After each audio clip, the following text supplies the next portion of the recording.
Hey, superstars, welcome to the Get Rich Without Being a Bitch podcast. And I am your host, Vanessa Shaw, for this journey. We're going to be challenging some stereotypes, shattering glass ceilings, really looking at what it takes to live richly and to design a business that's going to support the life that you really want to be living. I'm going to be sharing lots of tips, tools, and strategies along the way, and I can't wait for you to join me on this journey. Hey, superstars, welcome back to another episode of Get Rich Without Being a Bitch. We've been doing a series, especially for women-owned law firms, and I'm delighted to have one of our very own clients from the Business Growth Academy joining me today, Juliet Peters. Juliet, welcome. Thank you, Vanessa. Thank you so much for having me. You know, I love Get Rich Without Being a Bitch. I think it's awesome. I just saw that little smirk as I said it, which is that, I love saying it just to see, just see what the reactions are. Tell us, just as for context, a little bit about you, your firm, kind of why you came to us in the first place, like who you serve and kind of what you're up to in the world. So I've been a lawyer for, hard to believe, 28 years. I had a first career before I became a lawyer. And I've really done a lot of different things in law, but in the most latest iteration, I have had my own business for about 12 years. Before that, I was with a partner. But I serve businesses. And so what I do is I help businesses de-risk, get their contracts in order. I really serve as a fractional general counsel for clients that are big enough that they have repetitive legal needs. And then the other half of my business is helping people buy and sell businesses. And so I did not start out as a business lawyer. I started out as a litigator. But I have had a couple of times where I've either been in-house with a company, which is kind of where I picked up all the business side stuff, or I also ran a large division of a public law office, which was a lot more administrative, but also serving a agency client that was the biggest in the state. So, and when you kind of get into that side of it, you really become a different lawyer because you spend so much of your time kind of weighing and assisting the businesses making business decisions, that your approach to how you practice from the outside really shifts. Yeah. Do you remember why you approached us in the first place? I do. Yeah, I had a list of toleration. Is that what it was? Because I was like, I know that there was something there. And I'm like going back in my memory, like, what was no, that? Actually, the tolerations were sort of underpinning, but you will recall that I had paid a consultant, a tech consultant, 6 figures. And I was 2 years into a project that had netted me 0. And I had it. I was not going into a new year dragging this project, which could absolutely not land, along. Yeah. No, I remember that. Because I know there was a lot of tolerations. You were like, I'm in a really frustrated place. Yep. And then there was this whole thing that you'd invested in that, as you said, just simply wasn't delivering. And it was like, okay, how do we start to like navigate all of this? And I think, Juliet, even saying that, it's really helpful for listeners, right? Because again, you've been around, you're very experienced, right? And I've made all the mistakes, Vanessa, all of them. Well, haven't we all, right? I think that's what's so encouraging is, it's lovely to be able to share the highlight reel and, oh my gosh, look at me. And this is like so exciting. We've done this and we've done that. But the reality is the journey to getting there is never a straight line. And even with a lot of experience, I think we can still think that we're investing in something, right? And it's going to work out. And then I remember at the time, you were just in that really delicate place of, I've invested so much and I'm still at nothing, right? Do I, pull the plug and walk away and I'm kind of at nothing? Or do I keep trying to keep moving this along so that I actually get to a better place? Yeah. And what I decided with your help in the, in sort of that first stellar, I was like, either they're going to have this delivered in this quarter or I am walking away, because it just was the amount of money I would have had to continue to contribute in there. And I had really no, I just had no trust in the person anymore who was doing the project. And as hard as it was for me to walk away, and all of those sunk costs, which really, really were killing me, right? But when I looked at it, and of course, before the first stellar, I sat down and I went through, like, how much have I really, you don't want to look at that because you have a sense that it's really bad. Yeah. And it was really bad. But at the end of the day, I learned a lot from that. I'll just say that sunk cost into learning, because, I realized that I had some other fish to fry, and that was not something I needed to do, even though I think for me, I felt so attached to it because I had put so much time, energy, and dollars into it. But once I decided, hey, this is not going anywhere, it freed me up. And that year, I actually had my best year ever. And I did it without the tech stuff. So exactly. All the stuff that you thought was going to make life easier, that was right. And I think, again, it's just such a powerful lesson that, yes, sometimes we really do have to make the call, right? There was a whole list of tolerations that was like top of the list. Yep. Really costly financially. I know we had multiple conversations around it. So it's eating into time, it's energy. I mean, all of that. And as you say, you walk away from it and it's the freed up energy. And I think we can't underestimate that, right? Yes. It's like all of that new creativity. And you say you then go on to have, your best year yet, right? So it's like on the back of that. Right. But we need to be able to make that bold decision and commit to it in the first place. For me, like that's the power move. Yeah.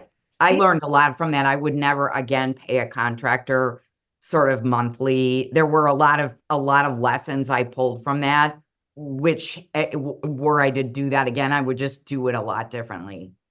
Can you just tap into, because I even think, I'm sure somebody's listening to this right now going, could she just tell me a little bit more about that? Because I've got someone that I'm working with and it's not working right now. But what would be like top 3 lessons that, knowing what you know today, you would do differently by hiring that outside contractor? I would have scoped the project I would do exactly what I always tell my clients on a tech project. Scope it out, have time-bound deliverables.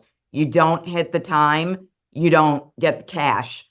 I think that's really where I would go with that. I think I would ask a lot more. I hired for expertise because I am kind of what I would say a 50,000-foot tech person, meaning I've run big tech projects before because I can speak tech, but I am not in the weeds. And so I hired somebody I thought had the expertise to be in the weeds. And that person didn't vet some of this stuff, like some of the issues with Clio, for example. I had a failed Clio migration because I had a lot of legacy data that was in QuickBooks. And Clio and QuickBooks, even though Clio has said they have this QuickBooks integration, and they may have fixed it since then, this was 3 or 4 years ago, did not work seamlessly. And that was the part of my business that was not broken. So there were things that the tech consultant should have really asked and should have had a lot more work around, because I was relying on him and he clearly didn't have a handle on it. Yeah. It's such a fine line though, right? Isn't it? And I hear this a lot actually with women, is it kind of go on, honestly, 2 extremes. And listen, I can see where I've been there myself as well, right? There's places where I have trusted too much. Yes. And really taking it at face value. I am going to say it, I know that I still have the weakness, or that like ingrained response to, confident man promising the world, and I can start to bypass, my own kind of inner knowing and not ask questions, right? So I know I've gone there. And then I think the other place where I've certainly spent a lot of time in the past and then losing too much time, and I hear this from women a lot, is, well, if I'm going to do that thing, I need to know how to do it myself. It's almost like it's like I have to skill up in that area. And I get it. I really get where that comes from, right? It's sort of like I've got to learn how to do, if I'm gonna hire a copywriter, I need to learn how to do copywriting myself first. But yet copywriting might just be like, tech would be a great example for me. I mean, not like use tech, but like don't design it. Like that is not going to be the thing for me, right? But again, if I was trying to skill up in it, I would lose so much time and energy. I think where I went awry on this is that you do need to skill up enough to understand.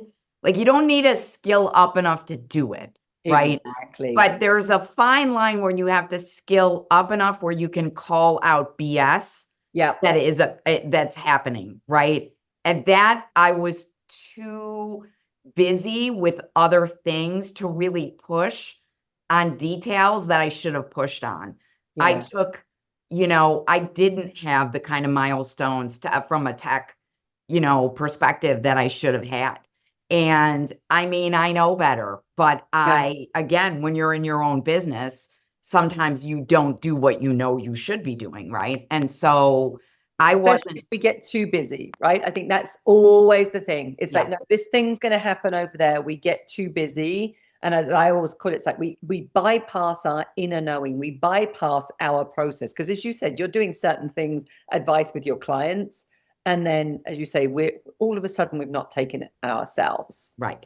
And what I'm thinking about is, certainly one of my favorite tools that I use for so much research today. Because again, I am not a researcher. I'm not a fact finder, right? It drains me rapidly. But we have so many tools like ChatGPT for something like this. Yeah. Would be such, and granted, we didn't have it right when you were going through that. That wasn't there. But I think about anybody listening today, it's like we don't need to, as you said, skill up in how to do, but we do need to clarify what the expectation should be and like have some better questions to ask and help define milestones. But like ChatGPT can literally help us with that.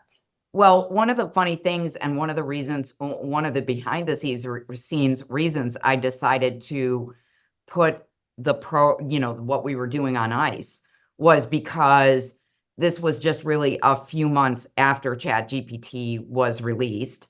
And I could see, and I still can see now, that the business, and specifically what I was working on, was automation. Yeah. And I knew that automation was going to change with the advent of AI. And I still don't know where it's going to land, but it's going to be a lot less costly, honestly, to do certain levels of automation now than it would have been, because what I was doing was I had undertaken a program called Gavel. It was a different name before, but it had a tremendous amount of if-then logic. So I had to hire not a coder in the traditional sense, but somebody who worked with the program to come up with the question and answer, to be able to then turn that into the questionnaire, which would then be automated for the document. That's going to all go away. And in fact, the company that I was using at the time has just released an AI. And so, I mean, honestly, I think I'm going to be able to get to where I wanted to go, but in a completely different way. So I'm sort of glad I actually did put a pin in it. Hindsight, even though that it was kind of a waste of money. Yeah. As Erin, our financial coach, always says, right? It's like she calls it tuition fees. It's like, let's get down to, it's like, I know. Sometimes it's a hard pill to swallow. Let's just jump forward, though, to the firm and some of our work together. What have been like just some of the, key concepts or tools that have been like really helpful for you in terms of just rethinking your firm and kind of how you do business? Well, I'm a huge fan of the champagne client system, right? I mean, really, Vanessa, your program is really amazing because there's nothing you don't have teaching on, right? And for me, I love that it's a mix of, your financials. I've always been really good with my financials. Yes, you have. Yeah. But, there were still more things to learn, and I look at things a lot differently now than I have done before. So I love the Champagne client system. I love that embodied leadership pyramid. I really think that it's brilliant. And I love having a circle, a community. That more than anything in the mastermind piece of this really is important. And I think all of the research shows that women do better in communities. And I know that I am a better business owner because of the amazing women that are in that BGA program. I mean, I just have learned so many things from them. It's like having this circle of support because it's pretty lonely when you run your own business. I mean, you have team, you have clients, you have all of these things, but at the core, a lot of the times it can feel heavy. And when you have this group of people, inherently you're never alone. And that in and of itself really changes the energy Well, there's so many around that. conversations, right? And I get it, as again, clients and team, but there's an awful lot of conversations we cannot have with them or we should not be having with them. Absolutely. Right. I think that's back to the piece, right? It's rare to find people that really get the responsibility of, running a firm, running a business, the client work, the high standards that have to happen, the business development. The business development, now we've got to hire, then we hire and that person doesn't work out, or we hire, but we've still got to train them and onboard them. I mean, there's so few people that really understand that. And then I think that, as you said, that being in a community of powerful women where the masks are off, right? We're keeping it real behind the scenes about the real stuff that goes on in firms so that we kind of normalize that conversation and get beyond that conversation. Yes. There's something you said, though, actually, I'm going to tease you just a little slightly here. Uh-oh, here we go. I know. I'm never, you always have something to say about how I'm putting things out there. So no. This is just, I'm actually fascinated because you mentioned, we're going to come back to it. The Champagne client system is probably the favorite. Like, that is a favorite. Everybody loves it. It's like they typically hear it once and then they're like, no, and of course there's a lot to it, right? It's not just that, but it's a favorite. The one that you mentioned, though, was the embodied leadership model. Yep. And the reason I am kind of, if you're watching this on video, you can see I've got a huge smile over my face, is when we first started working together, that embodied leadership model, I don't think was your favorite. No. Right? If anything, I think you might have been like, what the heck is this?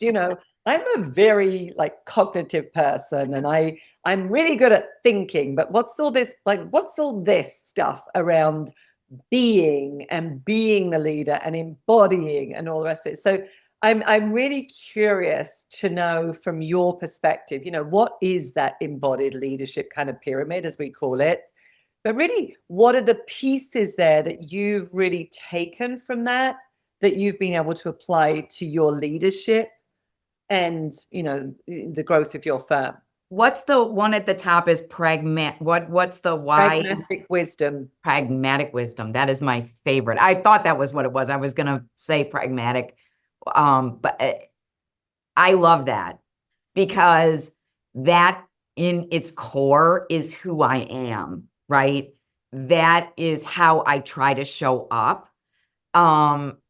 Obviously you have all of these things that are built that you getting there, right? Yeah.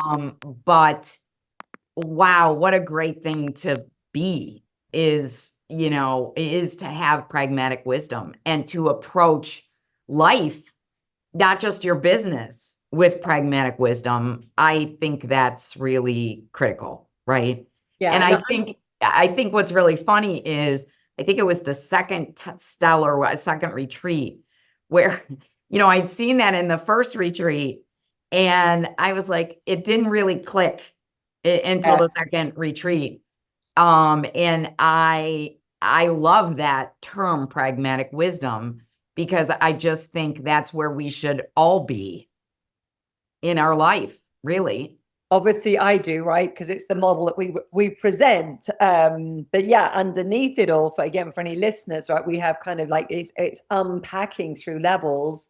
Right. Because oftentimes really what the pragmatic wisdom means is we're really responding, right, very Yes. intentionally. And of course, I'm going to acknowledge we're also human beings. So are we intentional 100% of the time? No. But the idea here is, of course, that we are moving more and more to really embodying our vision, and we call it the declaration of vision, so that we're sharing what it is. Yes. Really our authenticity. Yes. But again, authenticity and really understanding, what are those things, frankly, that become triggers and traps for us as well, right? Where we'll kind of set ourselves back and start to really play small. So it's that constant like peeling back the onion. We talk about presence, right? And like really building this congruency in how we're being, right? And what we're doing in the world. We talk about courage. Absolutely. No sooner have we declared that powerful vision and what we really want, fear is necessarily going to come up, and it's faithful little cousin, right? That's going to be holding hands with it. But all of that then is coming into, the pragmatic wisdom is how do we take all of that, right, which is very much the beingness and the embodied part, and then translate it into very intentional action steps for growth. And I think one of the things that the whole embodiment of leadership, right? I think for me, it was a shift. Because as you alluded to, for me, I'm all up here. It's all going on here, right? And the last 10 years was about trying to recenter from here, right? And really in the body. I mean, I think you've spent time on somatic, that somatic stuff, somatic wisdom, those are things I didn't really focus on, and they really have changed for me how I approach certain things, because I do check now my body feeling against things that are happening, right? And I don't think I ever did that before. I was all up in here. I'm going to process it all. It's all going on in my head, right? And that has been a long project for me. It started even before I joined BGA. I have no doubt. 10 years of, what did you say about reform? I'm not a reform control freak, but I'm on the road. Recovering control freak. So, I definitely was a control freak. And I am completely recovering from that. But I feel like that embodied leadership model is one step past then, not just recovering from being a control freak, but really kind of, stepping in fully your whole body into leading. Yeah. I've seen this, hugely with you, as I said, and that's why I said, when the minute you mentioned that model, I was like, oh, okay, we're going there, because I do know there were times and we were having coaching and I'd be like, Juliet, how are you feeling about this? And you would like be deer in the headlights. Deer in the headlights, right? It's like feeling. And and you would admit, you would say like, this is just not the way I've been trained. Like, this is not. And it was like, there's a whole lot else going on. Yeah. Cognitive intelligence, of course, right? Is important, right? It's important in the world. Of course, it's really important in the practice of law. And I will say it's, there's so much lacking if we're only operating from like our chin up, because right, it's getting back into that heart space and our body and really like intuition and our emotional intelligence. And Yep. again, I know that, emotions have been left out of business a lot. They've certainly been left out of law firms, right? And A definitely lot. for women too. You're not going to lead. I mean, how I was schooled, right, was you are definitely checking your emotion at the door because you are constantly being dinged for being emotional or presenting, a view. I mean, I'll never forget after I adopted my oldest kid, I went back into the firm. I was with a large firm and, it was a lot. I had a brand new baby. I had, I worked all the way through my maternity leave. Of course I did because the Of partner didn't course. know anything about the Yeah. case. And, I was the discovery queen. So, I worked all the way through that. And then I get back in and, I probably was not reading Calm because I was not calm, right? And my office was not as neat as it usually was. I mean, it wasn't a tornado, Yeah. but I had 5 outstanding reviews or 4 outstanding reviews. And that year that I had a baby, I got dinged. I got dinged for having just not seeming completely together, basically, is what they Oh, you don't seem completely together. Your office is messier than usual. You seem distracted. Oh, why? Because I have a 3-month-old. I mean, yeah. it was the same baloney. Yeah. And you know what? At that moment, you have so many dings throughout your professional career. It's hard to remember all of them, but that one really stopped me in my tracks.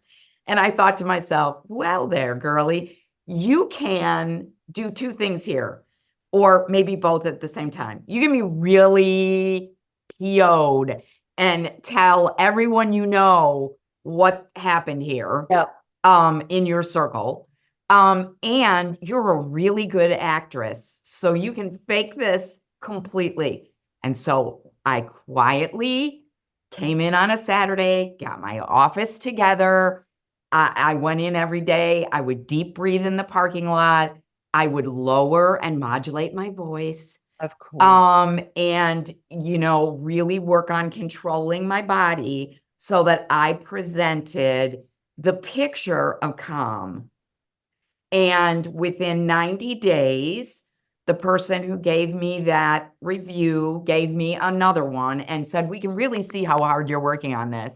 And the truth of the matter was nothing changed, but their perception. Yes. Yeah. And I changed that perception by how I showed up. Now, was that wrong on 125,000 different levels?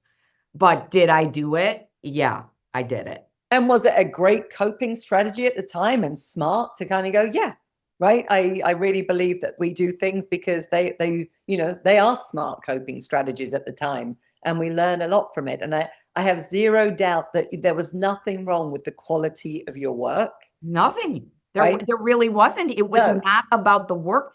No, it was about how you appeared. So let's go to that just for 1 minute, Juliet, because I know we were chatting just before we started the recording of even the perception of you. I wish I'd known you, because I never knew you when we would have been 2 redheads together. Right. But you were a former redhead. I was. Right. And then you've gone grey. COVID. This beautiful silver. Thank right? you. Thank But you. you have said you've distinctly noticed how you have been treated differently and how that continues today. So just talk us through that, because I just find it like it's insane.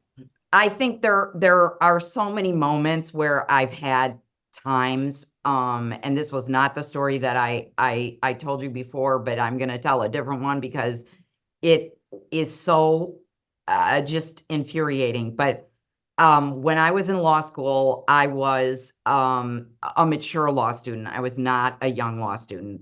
So I was in my mid to late 30s at the end of law school. And I was giving a final oral argument in connection with a contest, which I won. Okay. But these were like the early rounds of the oral argument. And I went into the oral argument, and it was a room full of attorneys, all practicing attorneys from the community. There was only one woman in there. And she was wearing, I'll never forget, a red suit. And I had on a navy suit, but it had acid green piping, and the skirt was green, right? Acid green. And I had navy nylons and navy shoes. Could not have been more. Okay. So I get through, I get glowing reviews on the argument. And then the men start in on my clothing, debating whether or not that color green was appropriate. Okay. And the woman in the room let them have it. God bless her. And the difference between me and other women in law school was that I was not a noob. And so I smiled and I walked out and I walked to the professor who was in charge. And I said, those men should never be allowed ever again to do an oral argument. And here's why. And a couple of the female professors had already heard from the woman lawyer who came out and also.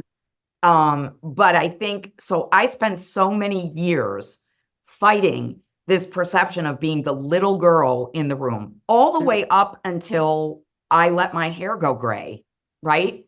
I mean, I had a situation where I was negotiating something, and this young man who was brand new kind of lawyer, and not been in the case at all, and I was not having one of my better days, and he pushed me, and I said, listen, dude, you're not going to start mansplaining me. This is not happening. I've been practicing for 20 plus years. Please do not, and you have not been in this case, please do not walk in and think you're going to tell me what for here, because you're not. So I went from that still happening, and it still happens on the phone because people can't see you, right? They just hear that you're a woman, and you are not given the benefit of the doubt of the experience that they have, right? And I always have to take a one-down position in negotiations, so I don't trigger that. In fact, I go to great lengths to not trigger that in a man on the other side, because it won't be good for the client, right? But I went from that immediately to being dismissed because I have gray hair and I'm of a certain age, right?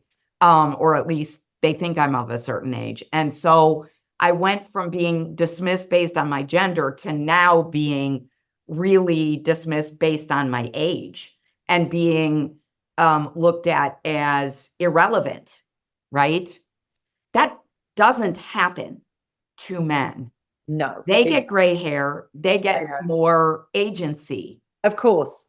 The silver fox, the wisdom. I mean, it's like you name it. Yeah, absolutely.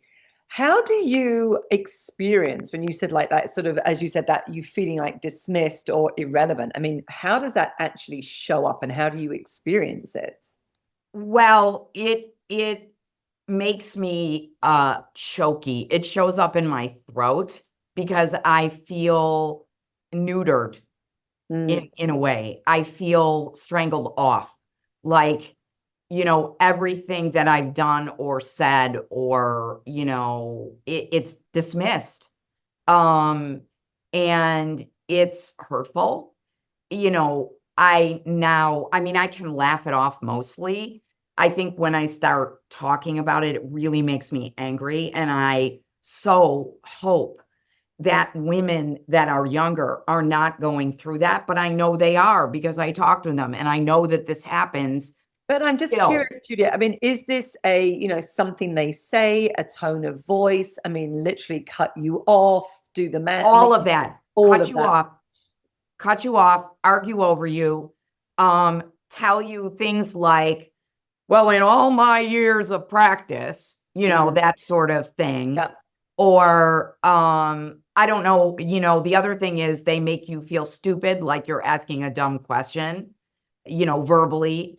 They are dismissive of, you know, a thought or an idea. And Vanessa, you and I know that there's nothing about the way I speak or hold myself that gives anyone the idea that I am not fully formed and quite have a lot of capability verbally and mentally, right? Totally. And even the way I hold my body, I'm not shrinking, but they just can't help themselves. They literally can't. Really frustrating. And I'm concerned for those behind, because I think to myself that while we have been acculturated in business for quite a few decades, we've been acculturated really to not complain, to not, make a wave. If I ever saw someone doing that to someone else, I shut them down. I mean, I've done that a lot of times throughout my career, where I've come to the defense of another woman, a secretary, whoever, right? So it's not that I would shrink away from that when it was in defense of someone else, but for myself, I was acculturated to not complain, to get along, to take these slights and not say anything about it, and just really to complain about it when I got home or with my girlfriends over drinks, right? Yeah. And I'm mad at myself that I did that. And maybe if we had spoken up a little bit more forcefully, maybe this stuff would still not be going on. But I don't know. I don't know. It's such a fine line. I mean, these things get so complex. It really is, right? And honestly, I think sometimes you're going to hear there's going to be a younger generation of women that are listening that won't even relate to this, right? Right. They're like, what is this? There's certainly a generation of us, I think, that it definitely impacts and affects. And then, of course, there's always these fine lines between, honestly, what's my stuff that I'm bringing to this and kind of projecting, right? And what is really happening. Right. Because, of course, the more we get sensitive to these things, yes, we can start to see everything through that lens. Right. So it's a really fine line, right? And I always come back to, this is honestly back to the embodied leadership, right? It really is, because in those moments, it's honestly about noticing that we are triggered, right? It's a facial expression, it's a word, it's a tone that frankly may or may not have even had the intent that we're kind of attaching to it. But it doesn't matter if we are actually triggered and kind of like our nervous system starts to go, wonky in that moment. And I think that's where we come back to that noticing, right? The centering, like really being able to breathe through it, like come back. The power of the pause. The power of the pause, right? Not reacting. And then deciding from that moment, are we going to let it go? Are we going to respond to this? Are we going to say something?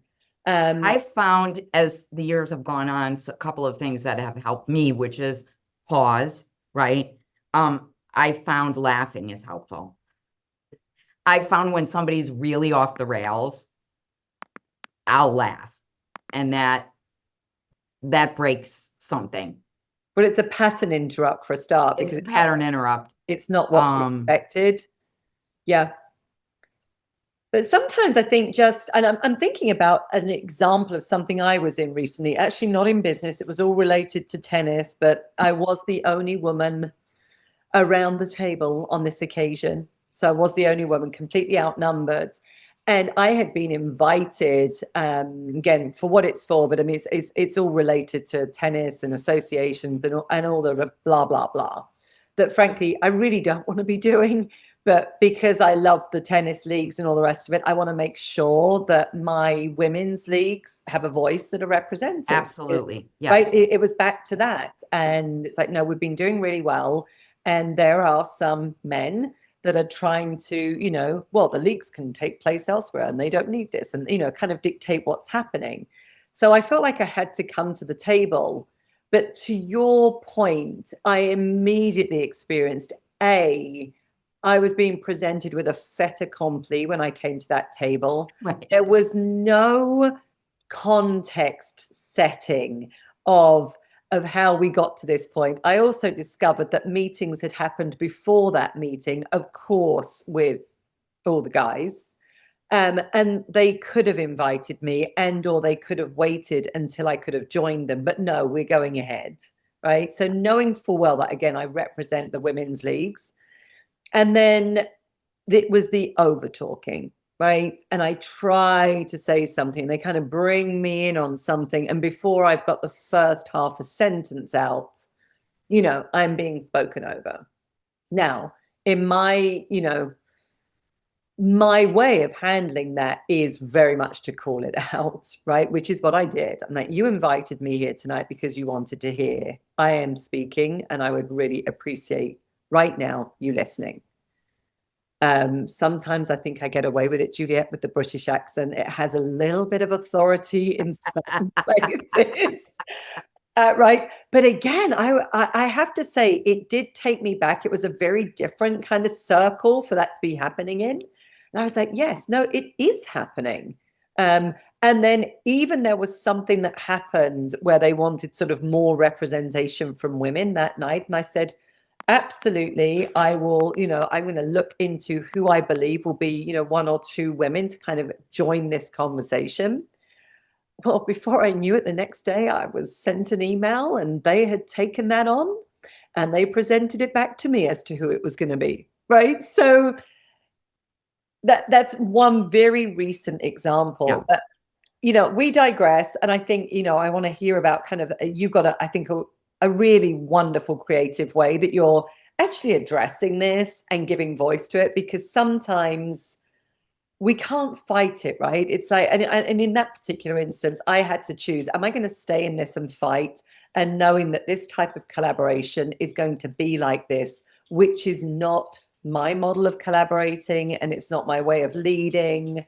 And this is like, it's so energy draining. It's like, it's gone onto my tolerations list before it's even started, which, again, take my own advice, it's like red flag. Or do I walk away, right? So Right. I walked away. I was like, Right. It's a no. You, though, have like got a beautiful creative outlet for this now, which I love, because it's just like a different iteration of what you're doing in the world of work and supporting, frankly, women as well.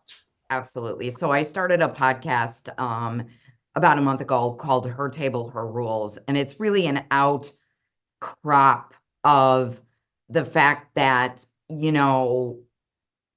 so many years as women, we really have really begged for a seat at the main table, right? I was involved in so many initiatives to move the needle on how many women managing partners there were at law firms, how many women associates there were at law firms, right? Every graduating class of lawyers is between 50 and 60% women. And yet the numbers at big firms have not moved in 20 years, right? Because we're really playing based on someone else's playing board, right? We didn't build that table, right? It's not an easy fit for us at that table. So I really do believe we have to build our own table. And then we invite people to our table.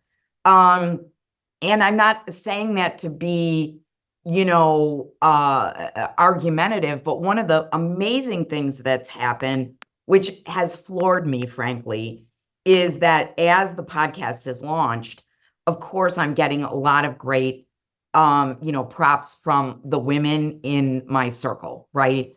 Which, having been in Phoenix in a long time, is a large circle of women.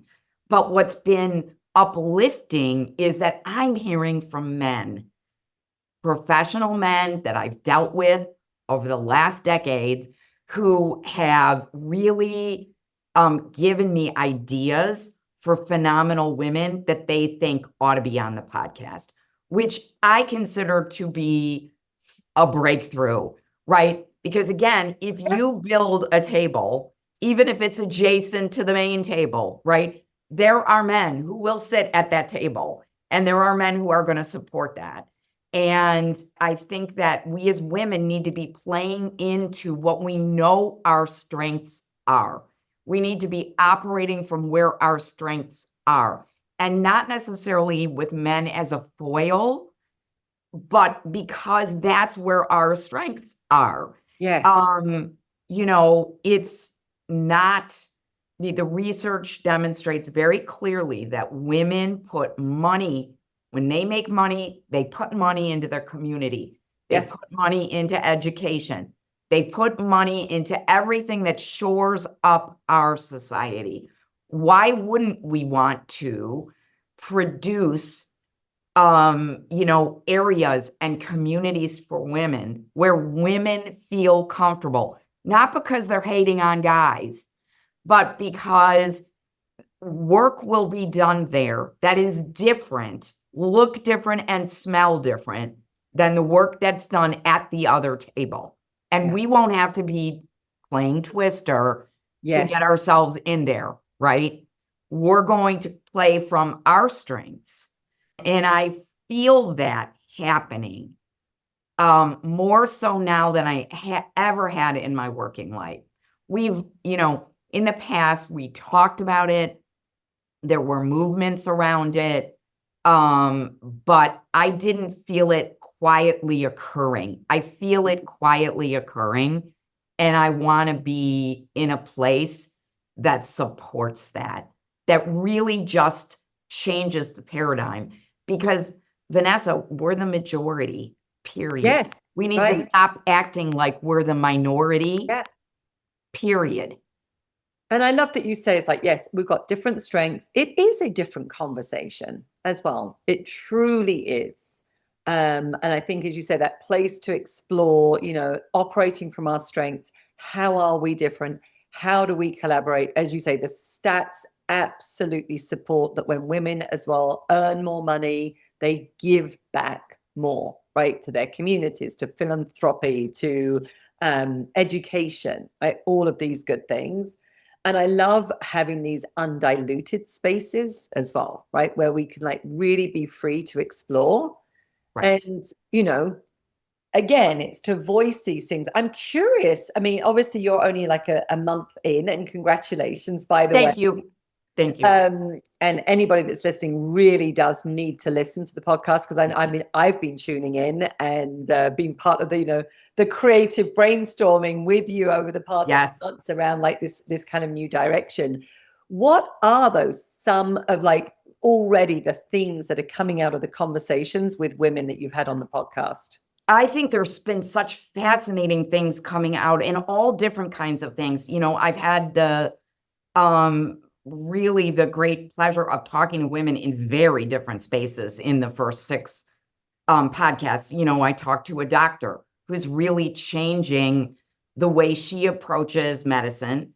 She's changing the way she sees herself, and that medicine is only kind of a part of what she is, right? It's about, discovering that there have been women who very consciously decided they didn't want to grow big businesses. They have lifestyle businesses, and they want to keep them lifestyle businesses because they're not at a place in their life where they want to scale. Because, that is the only conversation, scale or die, right? Yeah. But the reality of it is a lot of people. Yeah. I mean, if you want to sell a business, you got to scale it, right? There's no question. You can't sell a lifestyle business, or it's tricky to, right? But not everybody wants to sell the business either. So it's about really, again, that's somebody who's swimming against the tide, right? Because she knows herself and she knows what she wants to get out of her business. And she's quite happy with what she's been able to create. And she doesn't feel the need or the pressure to, jump in the pool where everyone else is scaling, right? Yeah. And I think, women are joining communities and starting communities, a lot of community building. You have a new community for women lawyers.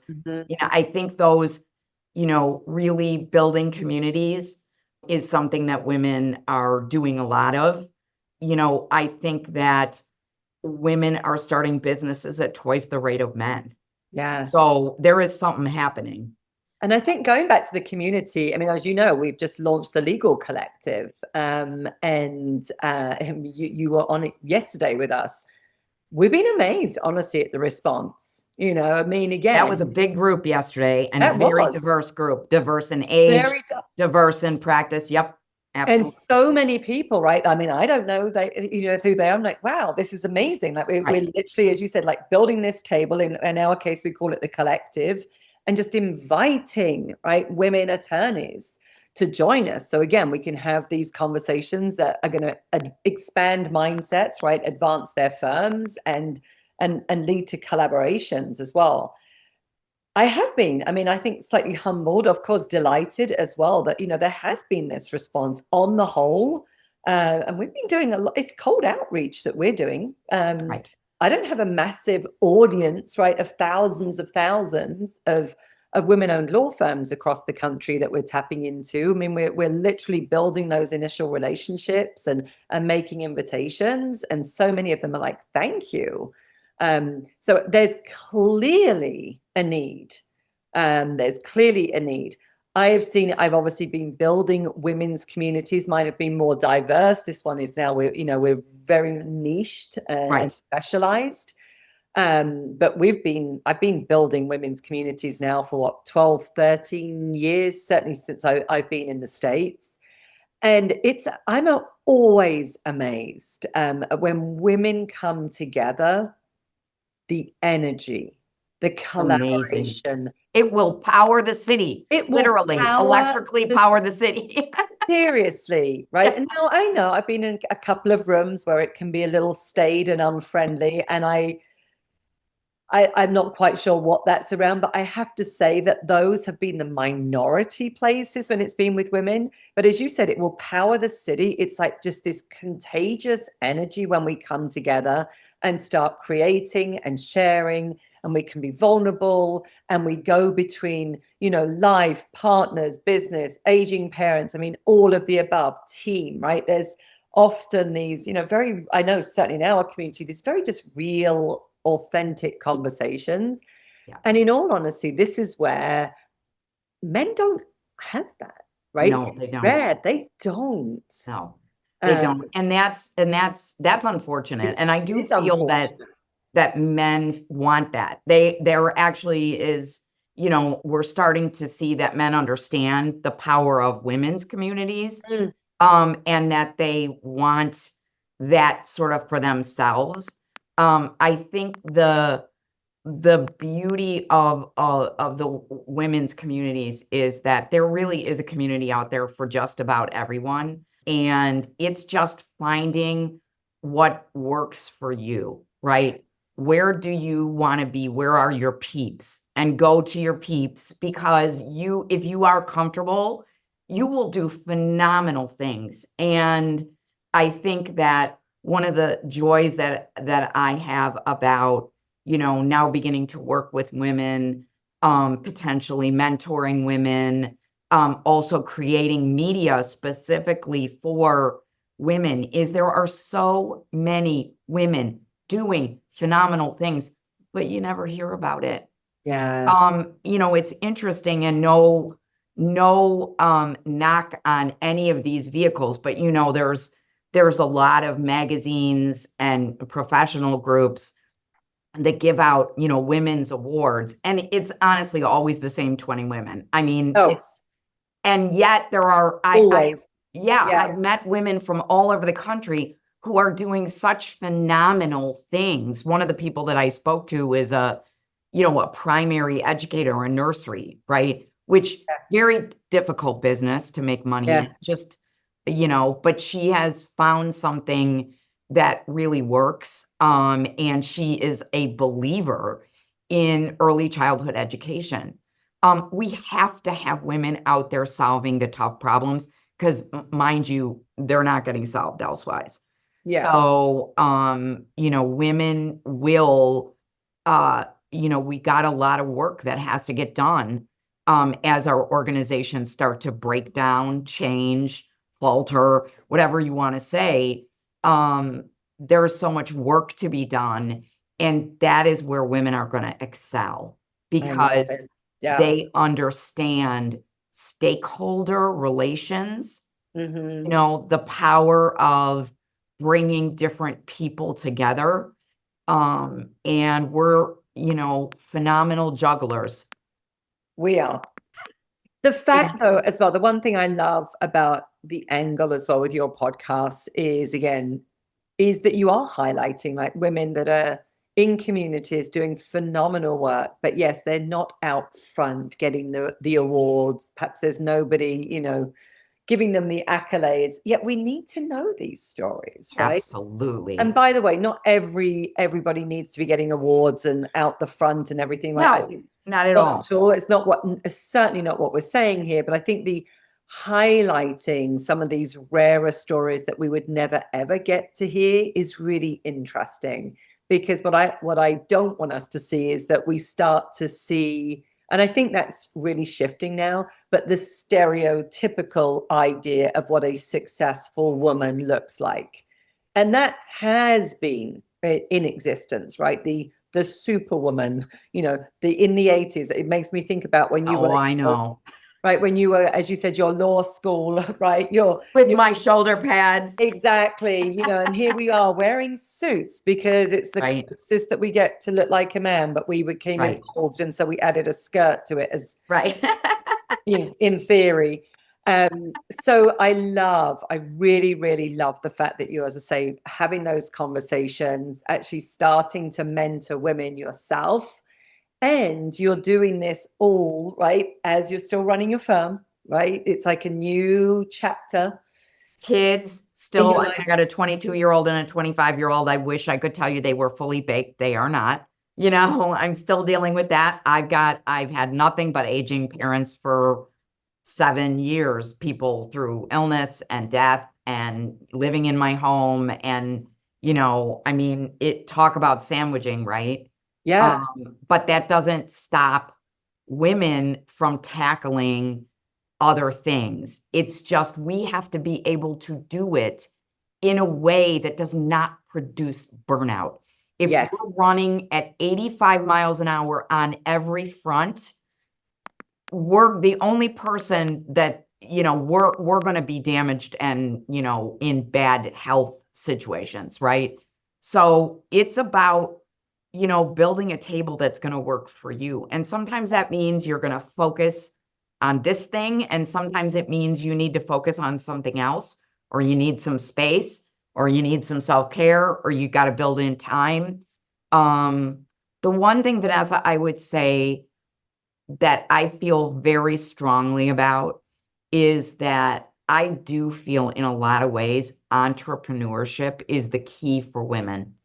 And the reason I say that is because I think it gives a tremendous amount of, it's not easy, right? No, it's not easy, but it gives a huge amount of flexibility. It brings flexibility to your life. I would never have known that.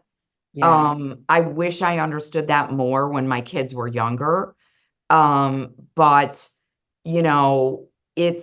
there's something very, very amazing about being able to control, there's that control word again, some of the, of the way your life goes. And I think entrepreneurship is the way to do that for a lot of women. Well, I think, and again, obviously, right? Of course, I believe that fully, because it's like, there are no ceilings when we're in business for ourselves. I would say there's no ceiling on potential, on what you can achieve, impact, revenue, all of those things, apart from like typically the story that's between your ears. What's in your head? And I think that, again, the piece for me around entrepreneurship, interestingly, we just did another podcast with one of our other stellar members, but we were also talking about the myth of flexibility, right? Because there is flexibility. It's not the same as when you work in a bigger firm and you kind of have to ask for time off, right? The permission thing, which just makes that's something I just cannot do certainly not at this point in my life. And I haven't been able to for over 20, it must be 30 years. I was the stay-at-home mum before that. So I wasn't asking permission either. There's definitely, the flexibility that, yes, you get to make choices, right, around how we can allocate time and energy. But, the other thing that was really coming up for me as you were talking about, I think, for women in entrepreneurship is the creativity piece. Absolutely. I think it's that, right? At its core. And I think that there is like this big conversation that we're shifting. And I know we have to say it many, many times within BGA is like, we're creating from desire, right? We're creating from your heart. Like, what do you really want? That is a very different conversation to kind of like the old way of we've always done things this way and this is how you do business. And that's what we're seeing. I mean, even when in the law firm space, there's so many different styles. Absolutely. There's not some cookie cutter. It's, it's really the way that intentional law firm design that works for you at the stage that you want it to. How much practicing of law do you actually want to be doing? Some of them want to be completely out of it. They want to be mentoring team and being the rainmaker. Yep. Others are like, I want to cherry pick my cases. Yep. I want to do this on the side. I want to add. I had somebody yesterday reach out, and again, she's running a very successful firm, and she wants to add as well mentoring and coaching, right? As a new revenue stream. Yep. So I think, as you said, I think that creativity, which for women, it gives us so much permission to tap back into, no, this is really what I want to be doing, and I get to create it in my way. Yeah, I think that's so important. And I remember when I was a younger lawyer, when I was even considering going to law school, I talked to so many men at the time, it was mostly men, who said, I hate what I'm doing. I hate the law. Why would you want to go to law school? I mean, they were all negative, right? But I've thought a lot about that over the number of years, and I've seen how kind of men approach that idea of reinvention, and it's not easy for them. Women, I think, because we are used to serving a few masters at a time, that we do have inherently some more flexibility in the way we think about career pathing. And that will, that really will lead you so far, right? Because when you decide you're going to do your business, there's so much reinvention that has to happen in a business really regularly. I mean, of course, always. The economy could crash.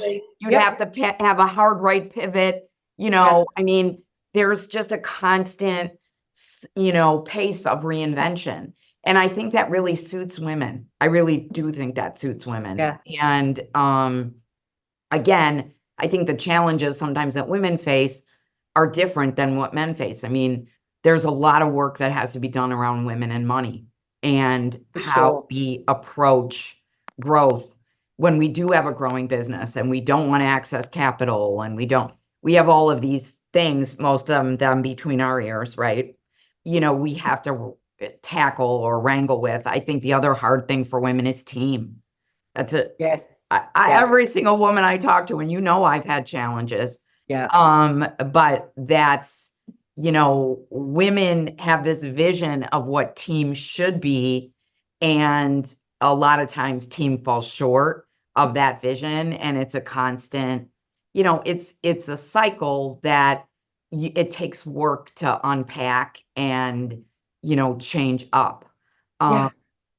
That's one of the things that I'm so appreciative of this year. I've really started to use in our coaching program, Linda, even though I lost a core team member and I had somebody kind of arrive out of the blue and I didn't have a position description. So I was like, how am I going to conduct an interview when I really don't have a position description? This person is a unicorn.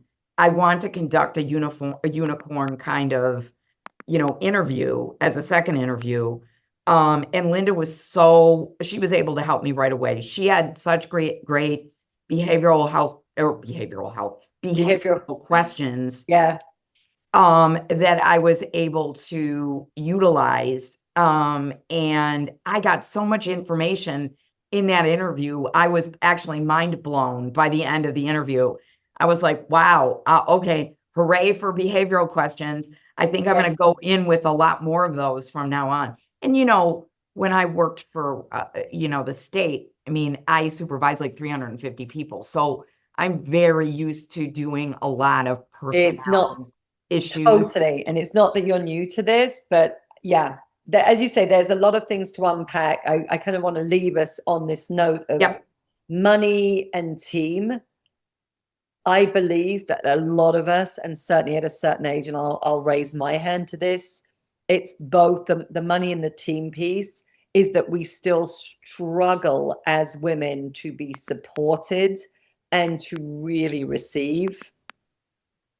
Right? Yes. And both of those things become mirrors for it, because we kind of get we don't always get so clear on what we really want. And then we wonder when things are coming in a little bit not the way we want them to, or, we don't want to clarify those expectations, or we get concerned that we will be perceived as demanding, or, and into any other adjective there.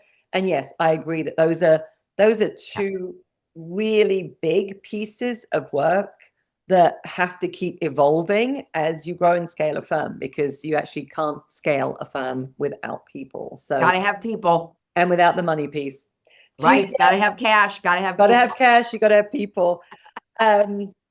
Thank you. Thank you. Thank you for being you, first and foremost. Thank you for coming to BGA, because we just adore working with you. We love seeing where you're going as well with this new piece. And honestly, thank you for creating this podcast for women, because it certainly really ties into something that's just so important for me and women's work in the world. And as far as I'm concerned, we just can't have enough of these conversations. Right. And as you said, we've got to keep inviting more women to the table. And I've had my biggest breakthroughs, really, truly, at, stellar events, at stellar retreats. Really massive breakthroughs. So, sometimes you don't see them when you're in them, but you can see them later. Of course, right?